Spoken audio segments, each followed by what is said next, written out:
One of the most sudden, unexpected, and often tragic type of injuries is an injury where someone slips, falls, and suffers severe injury to their back, their head, or their arms. What's commonly referred to as slip and fall injuries are a lot more complex than the word would suggest. Slip and fall injuries happen when there is water or a polished surface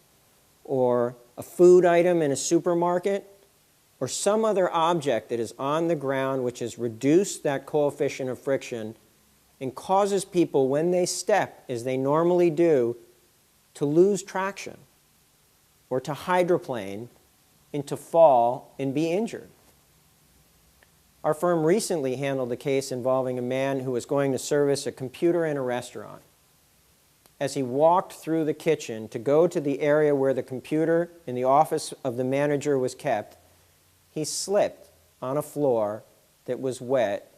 with grease that had been allowed to run off from the grill into a drain. There was no mat, there was no warning sign, there was nothing to let him know that he was walking through an area that could cause him to fall. And fall he did, onto his back, and he ruptured several discs in the lower part of his back, which have rendered him in pain and required him to have a back surgery. The restaurant originally claimed that he wasn't watching where he was going, that it wasn't slippery,